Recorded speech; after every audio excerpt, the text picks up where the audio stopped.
the episode released tonight. All right, Max, we're putting this segment in here because obviously we I don't know about obviously, but we do record these somewhat in advance. But something came out this past week that we have to address here before the episode on book 4. Okay, apparently, we talked a lot in the introduction episode about the Animorphs movie. Yeah. Which we had heard announced like back in June. So as we stand now, just a few months ago. And, we're really excited about it. One of the things we talked about at the beginning of this podcast is like, we'll be able to kind of keep up with the Animorphs news as Animorphs movie gets announced during this podcast and like the graphic novel comes out. And so we want to kind of keep up to speed on that. But here's what came down just this past week about the Animorphs movie. Apparently, Michael Grant and K.A. Applegate, otherwise known as K.A. Applegate, have decided to withdraw from the movie, and so they're not going to be involved anymore. Oh, man. And this is terrible, dude. The company is called PictureStart.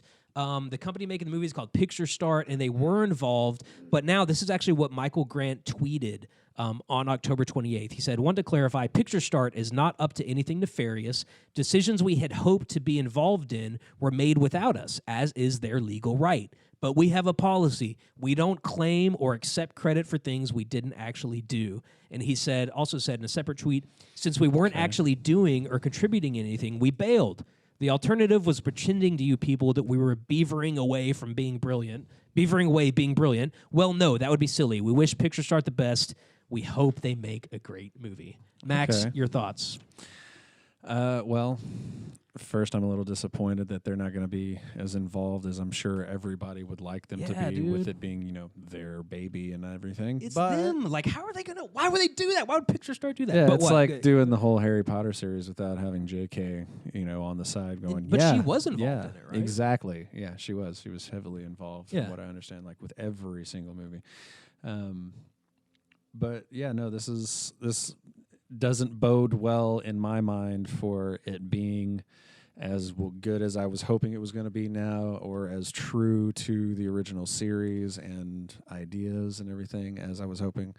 So I think we're missing some of the heart that might have gone into it. Some of the insight. It doesn't sound like it's necessarily derailed, or that it's he doesn't seem like you said, nothing nefarious going on. Just how could you in good conscience make the movie without the at least the advisory of the creators of the book? Right, it seems like a failure on PictureStart.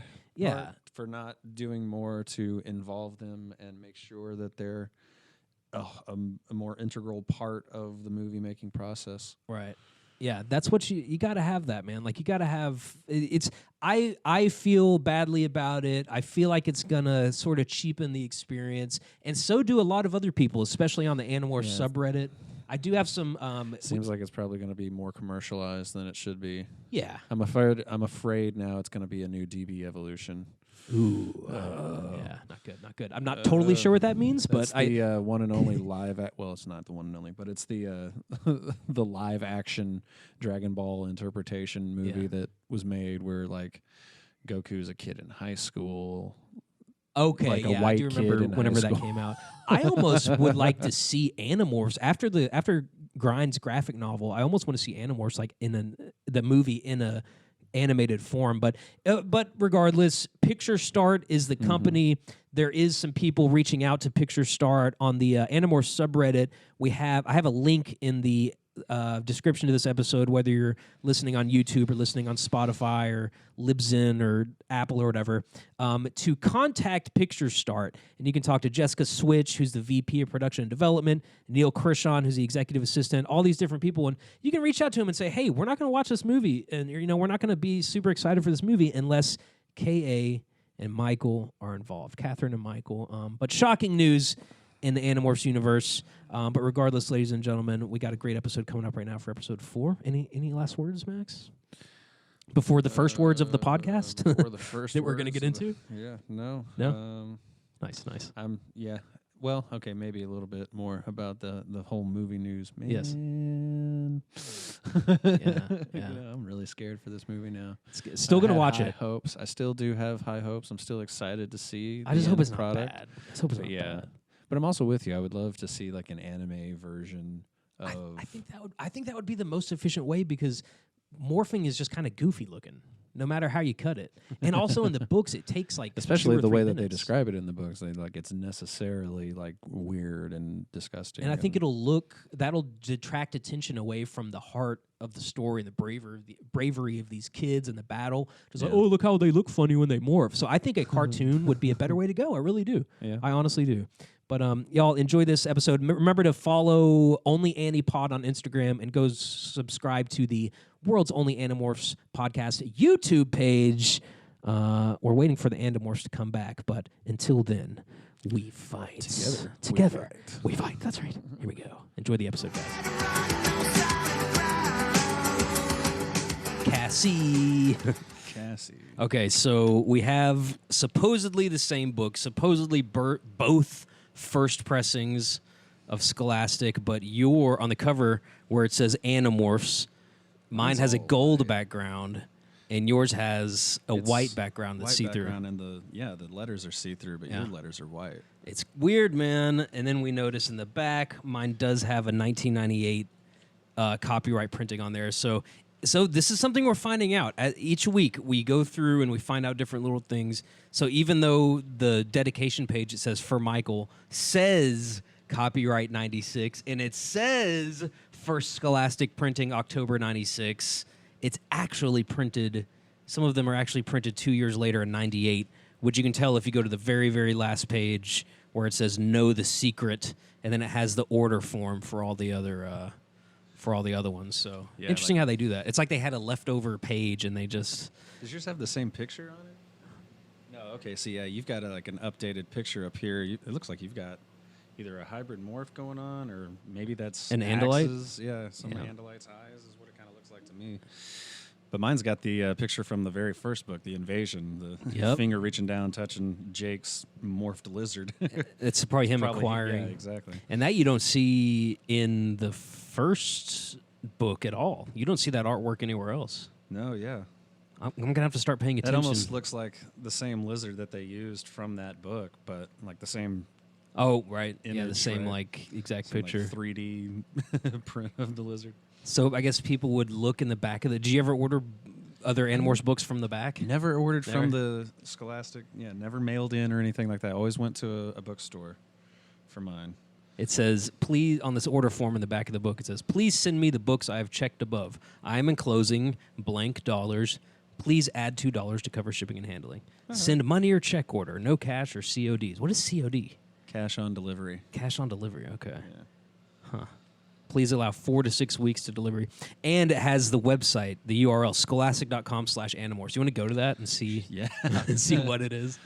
I also like how yours had, that's got to be an Andalite because it's got thought speech above it. Know the secret. Oh, back here? Yeah.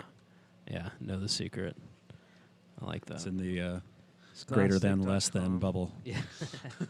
Yeah, that was always fun in math. It's like, no, that's not greater than less than. That's thought speech. Yeah. Look at that. Scholastic's Animorphs website is no longer valid. Look at that. They have look at like what kids like teen books are now. They're all just like half anime CGI. What is this Yoda? Hey, look, one there's that's Goosebumps still. nice. Goosebumps. Goosebumps could always go on forever. Magic School Bus, anytime, of course.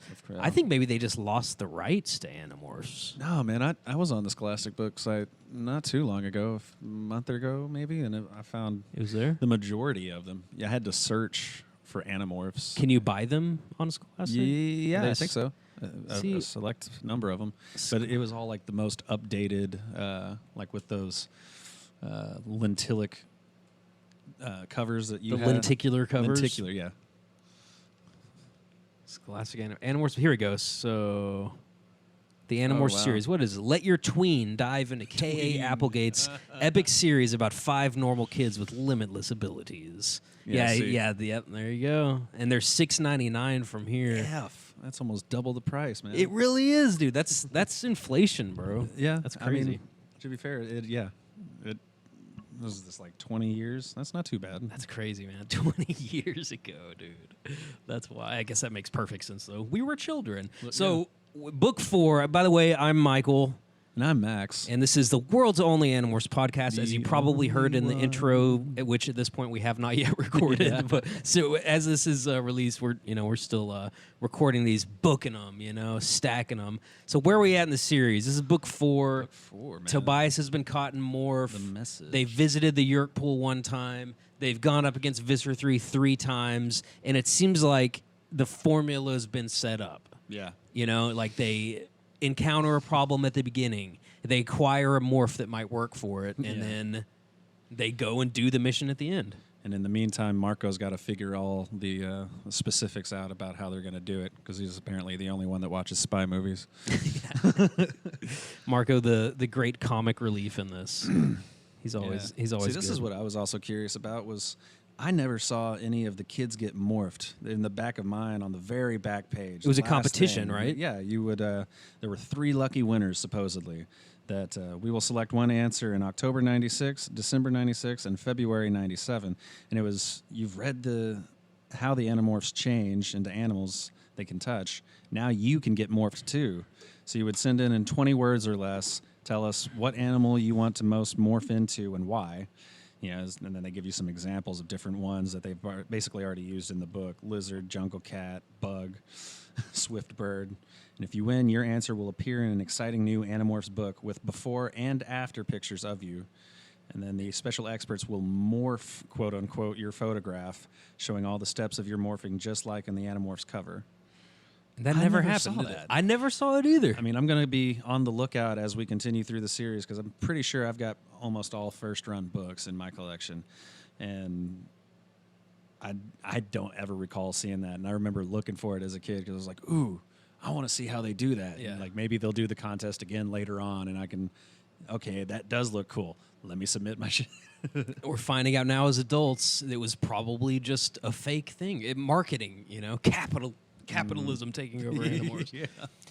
I bet they got a whole lot of submittals, Dude, I'm still waiting. In some of these books in the back, there will be the advertisement to sign up for the Animorphs book club, which I signed up for, and I want to see those, because that was so cool, man. I think I've talked about it on here before, where they would send you stuff like once a month. You'd get like a Amazon or a Animorphs like package of different things. It was so cool, man. Yeah. Man, I wonder where all that stuff is. Got to hit up my mom for that. In this book, we see the development of Cassie and Jake's relationship. Like on page 45, when Jake so sweetly says, we should all say this to our significant other. He says, Cassie, I would rather shovel manure with you than do homework without you any day. That's so sweet. Such young love. I think it was a compliment, sort of. And he rode off, leaving me much less at ease. See, in this book, Cassie's not ever the leader, really. Like, they're all kind of leaders in their own way. Marco leads the humor. Jake leads the groups and the missions. Rachel leads the warrior mentality. And then Cassie leads in, like, caretaking and morphing. Morphing, absolutely. But in this one, it's like it's all her thing. So yeah, it's her perspective finally getting to see how she so doesn't feel like she's the important person in the group at all. And she cares so much about the other people. She really does, yeah. Aptly named The Message. This is we encounter Animorphs books sometimes where the title doesn't match the book, but The Message is pretty good. I would agree with that one this time, because the whole premise this round is both her and Tobias, oddly enough, which I think they end up attributing to the fact that he's stuck in Morph. Maybe that, or the fact that he had that connection with Elfangor. Yes, and Axe, come to find out, which we'll find out later. They both get that same dream-like message from Axe, where he was broadcasting to his, I think he calls them like his cousins or his. He has he was, so like Axe, that's what they find out eventually, is that finally we get to see Aximili Esgaroth Isthol. Yeah. Is that how you say it? Esgaroth, I think is how I pronounced it. Love the different pronunciations that we have. So they're getting these messages, only Cassie and Tobias. And then, of course, we finally find Axe at the end, and he's the one sending these out. And he has a name for it. I don't know if I'll find it here as we're here recording the podcast. He has a name for the type of message that he sends out, which is apparently something that Andalites can do that they don't really talk about after this. It's like another piece of technology, kind of like thought speech. He says, it's not microwave. If you know where... Oh, here we go. So it says on page 114, Axe is kind of explaining how he's sending out this message to Cassie and Tobias. And he says, yes, I am alone. When the blade ship appeared unexpectedly, they caught us off guard. I saw the main section burn. Dragon beams damaged the orbital stabilization of this dome. It fell. It splashed into the ocean and sank to the bottom. Good thing it didn't hit land, huh? Right? Could have hit land and caused a lucky stir. break. Yeah.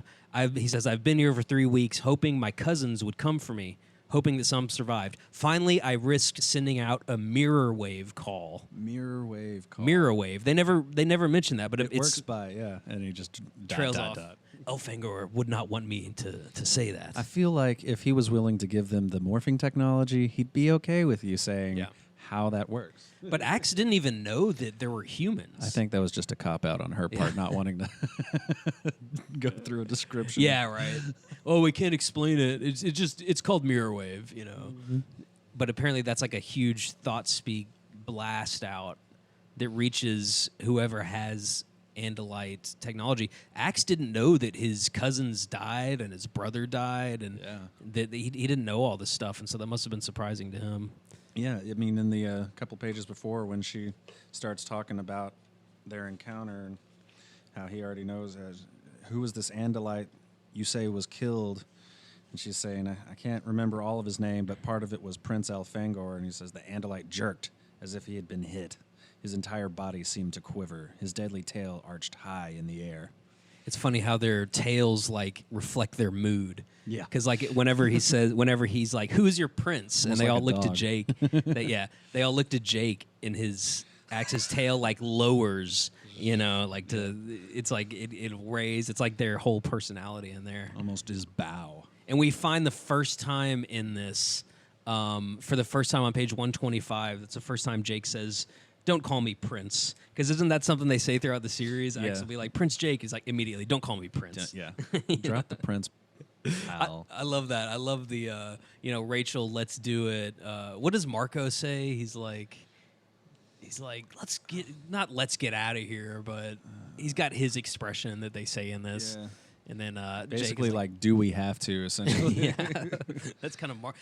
Couldn't we just stay at home and play video games? Right, but he has a good reason. His dad would be alone. We'll find out soon about maybe another reason that has reservations for this, but he has that sense of humor. That's why I always like Marco. He's got the darkness mixed with the humor. Yeah. You know what I mean? Poor Marco. He suffers pretty hard at the beginning of this book, but it leads to a pretty brilliant discovery for them. Yes, he does. And that's around page 74 or so, whenever they morph dolphins for the first time. So we got ahead of ourselves with Axe. At the beginning, they're getting this message. They decide to morph dolphins, which, come to find out, the way she describes the dolphin sentience and their hesitance at first to morph into dolphins because they're like, well, they're too much like humans, they're mammals like us. I think it's the perfect animal for Cassie to morph. It really is, because it kind of embodies for her, I think, this ability to kind of toe that line of, am I doing something right, or is this also just as wrong as what the Yerks are doing? Because that's her main mental struggle with it. Is, am I just as bad now as a Yerk by controlling these animals? Am I overtaking their thought processes? Should they be able to just think otherwise? And it's like, well, no, because you're just using a copy of their DNA. You're not actually turning into them. You're not taking over their individual sentience. You are yourself still. But you've also now got these instincts from the animal. Just the DNA. Yeah. I think they all morphed the same dolphin once again, just like they did with some other animal in another book that I can't remember right now. But I thought it was funny how this strikes me as hilarious here in 2020 on page 51 whenever they go to the gardens to acquire the dolphin. And there's a lady named Eileen there. And she's like, yeah, come on, Eileen. She comes to them and greets them, and they're like, We were looking at some I introduced Jake, Marco, and Rachel, and Cassie says, we were looking at some dolphin information on the internet. So we thought we'd come out and see the real thing. You know, just sitting at home, looking at the internet, surfing the web, you know, like when you used to do that. You know? I mean, It was believable. shit, I mean, we still do now. It's just Instagram. yeah, and it's more instantaneous. Like we go for a specific thing. That's like, Yeah. I need to know this information. Tick. Yeah. Okay. Click off. Quick Google search. Whereas back in the day, it was like, hey, let's go over to Marco's house. He has the internet. Yes. Jake has the internet. Let's all 5 of us go down there. It's and still like, new. yeah, it's like you can. It's like a TV. And slow. Yeah, fast at that time, but slow to us. I would love to get like an old school 56K modem hooked up. You could probably go out and build one now, Probably with a couple of I phone think parts. I used to have one. I think it was part of what got taken from a storage unit raid. Oof. Yeah, that'd be cool. Just like get this old school thing. But yeah, I thought that was funny how they said, yeah, we're just like surfing the internet. And then I really like when they're going into this mission that you were talking about where Marco was not doing well. Before that, they're like having fun. It's again kind of like whenever they morph the dogs in, was that the first book when they morphed the dogs?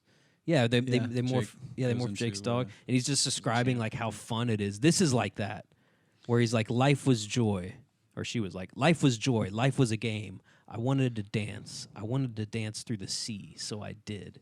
Poor Tobias.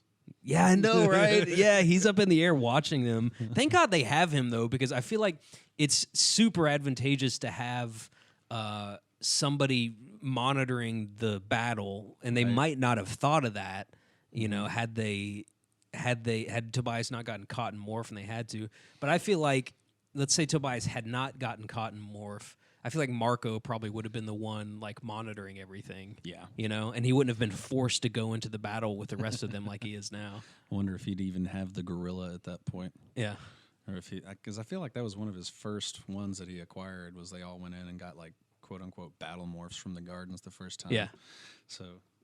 I think he still would have ended up with something like it, but well, some of them got their battle morphs because Rachel hasn't acquired. Well, spoiler, she hasn't gotten her battle morph yet per se. I feel like she ultimately ends up taking on multiple battle morphs in that respect because I mean, elephant isn't exactly the first thing you think of as her battle morph per se when you get later on in the series, but it's what she's using right now, and she's like the tank, right? and it fits her personality, you know. It's like a little WoW raid that they go on every time. Tobias is kind of like the I wouldn't call him the paladin, more so than maybe the rogue or something. He's just like off in the background watching the shit, waiting for the time to strike with his Timex on his talon. You know, like that's not suspicious at all. No. And I was wondering, like, if you're a red-tailed hawk, are you able to look down at your talons? Like, is that? I guess they can like bend over, like while you're flying. Can you? Well, I guess so because they're below you, right? I don't know about while they're flying per se, because that would be a lot of maneuvering and potential air spinning. But I think because they go in and they aim and they grab with the talons, and I guess they got to be able to, so they can fly for some amount of time with the talons not tucked. They're pretty flexible. But then there's that part where they morph the dolphins, and then Marco just gets torn apart because they encounter sharks, right? Sharks. And that's probably not the first time. They've been close to death a couple of times, but like when she describes like his tail just being completely chopped off, and he's the only one who can't swim, come to find out. Mm-hmm. And then they figure out around page 73 that they can morph to help injuries because they didn't know that before. They discovered that here, that like morphing, where she's like, no, morphing uses DNA, right? The basic pattern of the animal. Marco morphs back to human. I don't think the injury will affect him because it doesn't affect his human DNA. So I wonder. Ooh, Max wonders. Does it work both ways? Could they like accidentally half sever a finger off and morph real quick? Get into whatever, doesn't really matter the morph technically at that point, come back out and somehow have healed that damage to their human body. I'm thinking ahead and wondering if that ever occurs. Do they ever get injured as humans? I don't know. I would think, I bet with the Andalite, see, I'm going to say yes, because think about this. Like if you're dying, like if you're human and you're let's say like 2 minutes from death, just like bleeding out because Viscera 3 like chopped your arm, chopped all your limbs off, and so you're sitting there and like just bleeding out, and you're so close to death, and then you start morphing, then that saves your life, and you could either like be stuck in morph, but I bet you when you go back, I bet you're the same. But then that also goes into the other Max Wonders question that you had a few weeks ago, where it was do you age? Yeah. Like, do you age while you're morphing? Right. We need Elfangor, man, in here to. Do you think we can get Elfangor on the podcast? Do you think that's something we can do? That'd be really cool. Yeah, probably not though, huh? I think Viscera 3 took care of that. But. Pretty much, yeah. But then Marco gets injured, and I found a inconsistency in this book because on page 74, Marco decides to morph back into human because he's dying as a dolphin. And so it says, okay, so on 74 it says, Marco began to change. He's morphing back to the dolphin. His shattered, injured tail split in two. Legs formed from the halves. Toes appeared. And somebody says, he did it. And then he says, yeah, I did it. And now I'm drowning. He says that not in thought speech, but in normal human speech. Yeah. How's he talking underwater? I'm drowning. I got the impression that they had kind of swam up towards the surface. Well, no, because a few lines after that, for the first time in the book, the humpback whale comes and dives beneath them and then brings them up to the surface. Well, the very next line is here. I said, "Swim beside me, grab onto me." He wrapped his arms around my back or over my back, and I held him up to the air. To the air. Okay, so maybe he was close to the surface. Of course, yeah. I think they did do some underwater speaking whenever they first turned into fish in the previous book. They were communicating to each other. Come on, K.A. While they were. That's one of the many things we'll ask her about when we get her on this podcast. What do you think about the whale part? That's that pretty cool, blew huh? my freaking mind. Yeah. The way that they were supposedly like quote unquote communicating was just basically almost like what they had experienced with Axe with his mirror wave call. Yeah. Like they were just being projected images into their head, and they kind of through that understood. Because he wasn't necessarily saying anything in particular. They don't have a language like that translates to what humans would consider the same.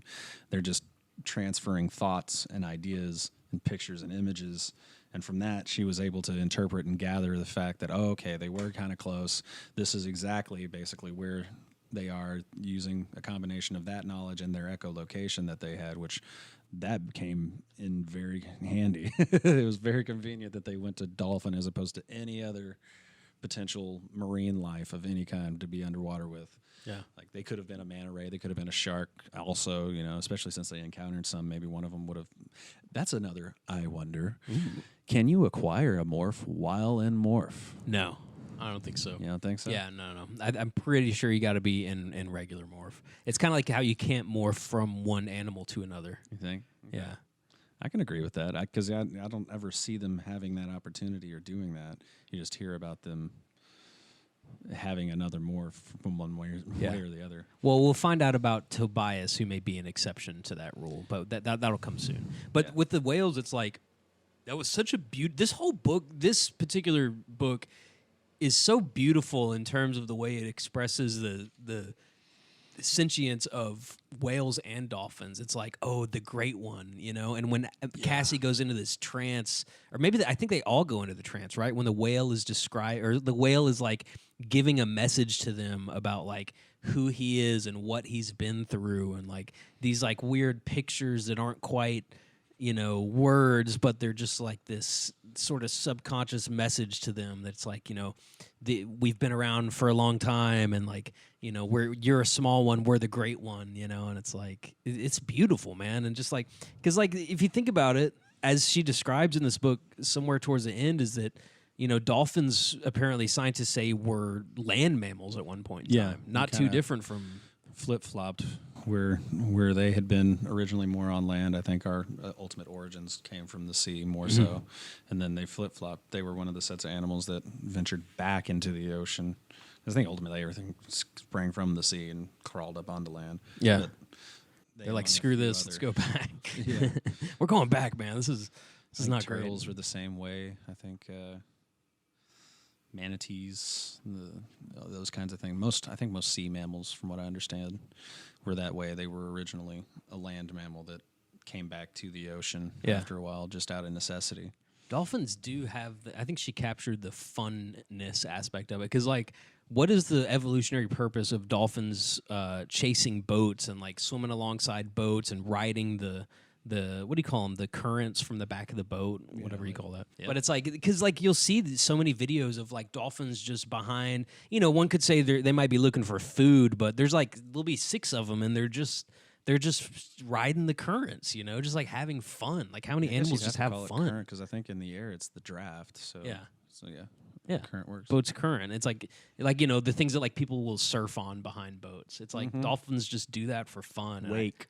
There it is, the wake of the boat. Yes, he remembered about surfing. That's right. So that's kind of how they're having fun. I think that's a really great description, and you could tell that K.A. had these thoughts herself and is expressing them through Cassie. Do you think that Cassie is? We may have talked about this. Is she the most K.A. like? Yeah, I got that impression from the way that that I've seen the descriptions for K.A. and her childhood and her affinity for animals and being a vet tech for a while herself. It seems like Cassie was just like an extension of her personality in this book. That's really cool. A way for her to kind of like subtly write herself into this world. Yeah. All the thoughts about animals she kind of expresses through Cassie, it seems like. It's a really good description. And then right towards the end, like we get some valuable information from Axe about what the Yeerks do, and he actually says that there are, what did he say, there's only 3 planets left that the Yeerks haven't taken over? Isn't that what he says at some point? He says there are only 3, on page 119, he goes, there are only 3 races left in all the known galaxy that still fight the Yeerks. So it's like Andalites. I mean, I don't know if he would count humans in that, because humans technically don't know, unless they're controllers, that the Yeerks are there. Right. Except there's a couple of one-off exceptions, like maybe the dude that Tobias rescued, if he's still alive. The guy we need a fanfic for. I'm sure there has got to be one out there. But then, and then Axe says, how long until, or I guess Jake asks. Plot twist, it was David. No. Jake says, Cassie says, how long until your people return to Earth? And then Axe says, 1 or 2 years. One of your years, maybe 2. So then they're like, 2 years? We got 5 kids against an enemy that has destroyed half the galaxy? Yeah. Wow, that's crazy, man. I am forbidden to tell certain things. That's just, I'm going to keep thinking that as a cop-out now. Like, at first I was like, okay, that makes sense. But now that I'm older and I recognize, I'm like, I feel like she was just kind of like making sure she didn't write herself into a corner kind of thing. We need time, I wonder if she knew how many. I seriously, I bet that K.A. had planned on like 20 books. Or like 10, and then they probably gave her extensions to, contracts because they started doing it so well. That'd be interesting to find out, is how many was she originally contracted to do? Because she wrote all of them herself until 25, according to Wikipedia. Then at 25, the ghostwriter started taking over, and she started doing the story. You know what I've noticed about, I'll tell people that we're doing this podcast, and I'm like, yeah, man, recording this Animorphs podcast right now, and some people have no idea what it is, but the people who do know what it is, their whole face lights up. Yes. It's like, Animorphs! Oh, bro, I remember that! Yeah, Just found out that my roommate hasn't read any of the books yet, and I was like, well, you know what? You can actually check them out for free online now. That's right. Check it out. They got a whole PDF that you can download. In fact, I think it's on my phone already. Do you have all the books? Yeah, it's all the. Oh, that's cool. It's got all 4 in the main series, and then all the side books and everything too. Which we're coming up on. I think it's after book 7. Wait, we got to get to that. And then, of course, on page, there's always that part in the series where they are like just hinging on death, and they're so close to it. And this is one where they're getting chased by Visser 3, who's in that crazy morph. Not to mention the Taxons that apparently are better swimmers than even fucking dolphins. Yeah. How does that work? Taxons are like the most efficient yet inefficient alien in the universe, because they can hold Draken beams and they can swim, but you just like poke them and they just bust open. Pretty much, yeah. It sounds like you could like with your finger go up to them and whoops. That's a big booger. Uh-oh, watch out. And then Cassie describes it like hitting a wet paper sack with a sledgehammer. Yeah.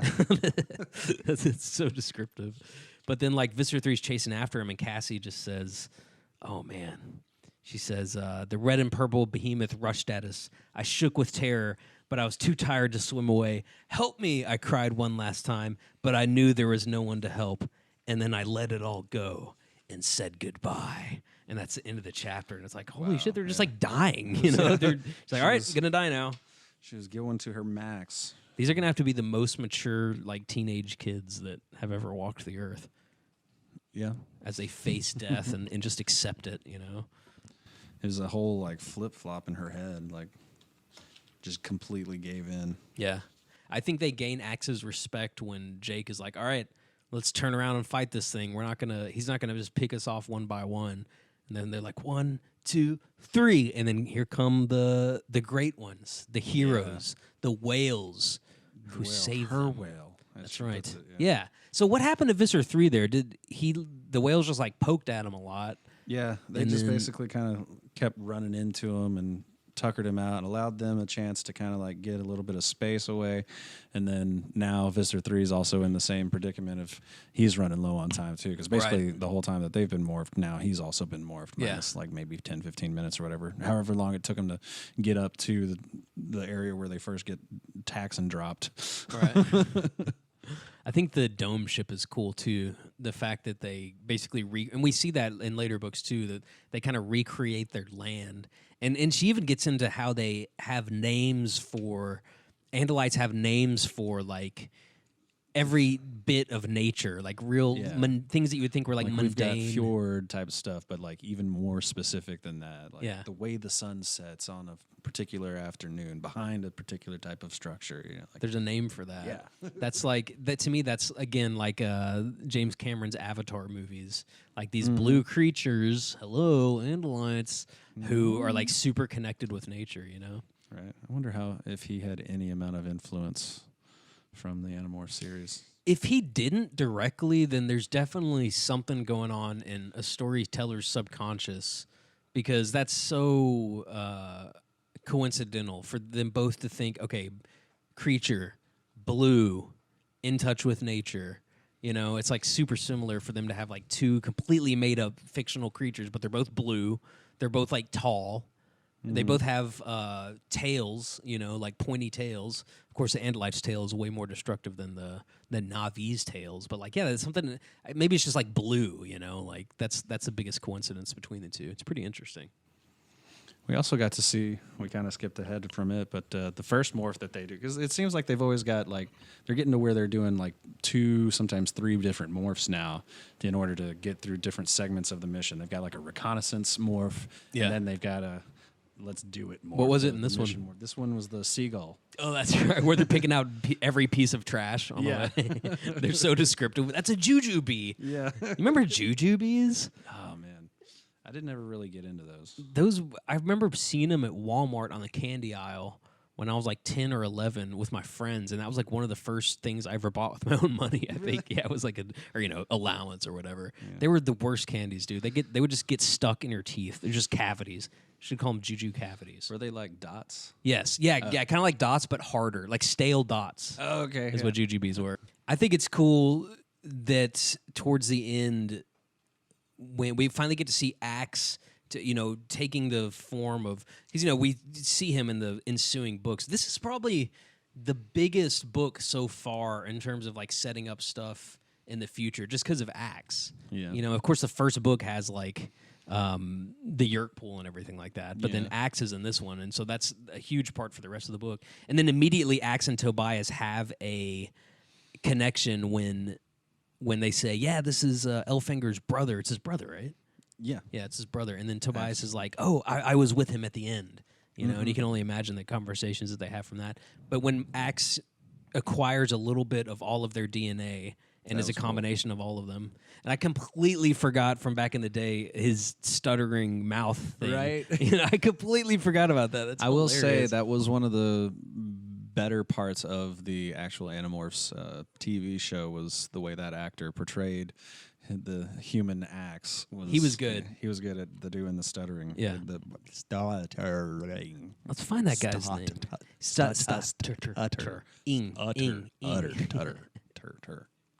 Because of course he's not used to having a mouth, you know. It's funny how he's like, "How do you guys look around?" Like, round. Characters. Let's see. I'm gonna find the name of that guy, who was in the TV show. Yeah, Wasn't he in Euro Trip? I think he was in Road Trip. Road Trip. Could possibly have been in Euro Trip too, but let's see. Main cast. It was one of the trips. Yeah, one of them trips. Paolo Costanzo. He's 41 now. Wow. Road Trip was his first movie. Wow. Hey, was he in the Pussycats? Wow, he hadn't done much. FBI. He was in Not a recently, TV show called FBI. I bet that's a bad show. So generic. Cool, man. So we're left in this book with Cassie saying, "All right, Axe can stay out at the wildlife rehabilitation clinic." That's a mouthful. And that's where it is. They found him, man. Sounded He like was Axe the over there one. trying to Yeah, say. right. Rehabilitation clinic. Innick. Look.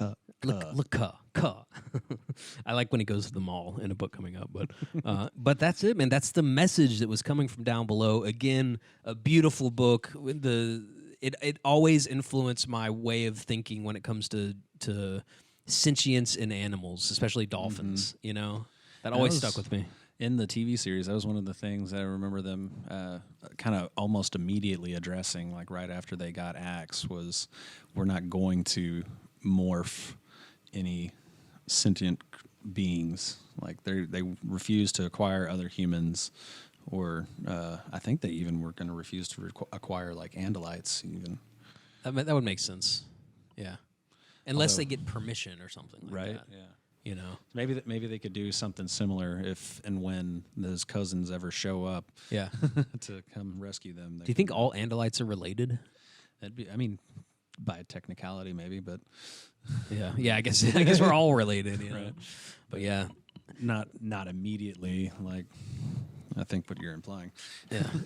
See, maybe there's like warrior families. We'll find all this out, you know, as we go on. Once again, I'm really looking forward to reading the Andalite Chronicles.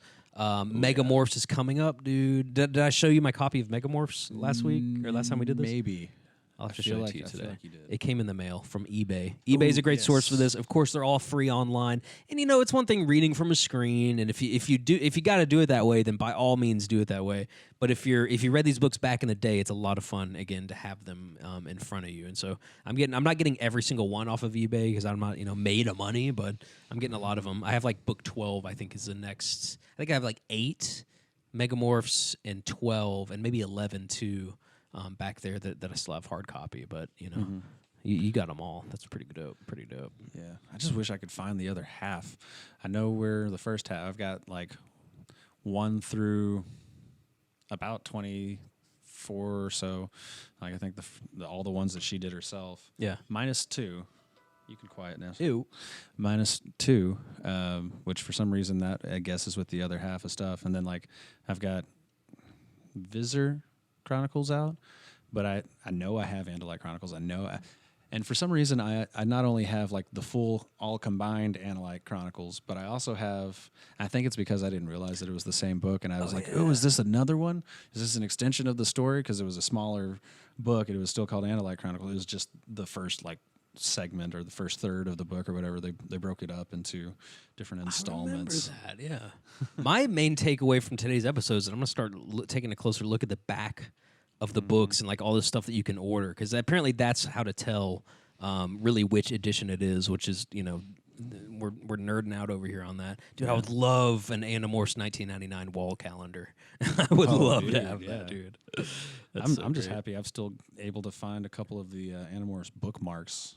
Yeah, dude, you had one last time, man. That was really cool. Which had our boy Axe on it. Oh, yeah. I bet you that before this is all said and done, I'm going to be ordering old Animorphs memorabilia off of eBay. I see that very closely in my future.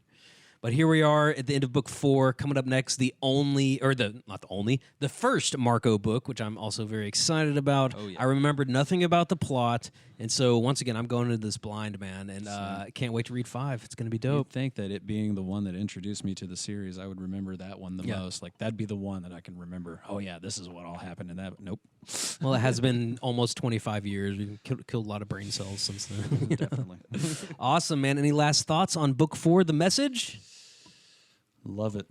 Love it. Very nice. Very nice. I love it too. I love the way it ends with her going back to the dolphin pool and playing with the dolphins, Beautiful, dancing man. with them. That's beautiful, dude. Like the way she caps it off like that, like that's such a great choice to make, K.A. And you really feel her love for dolphins, and you feel Cassie's love for all animals, and the fact that she wanted to connect with them, and just the fact as a kid looking at it, like, man, you just swim or fly to a zoo and swim with the dolphins as a dolphin. It's great, man. Captivating, great book series. We're going to be coming back next week with book 5. Thank you guys for listening to The world's only Animorphs podcast. Oh yeah, we'll see you next week.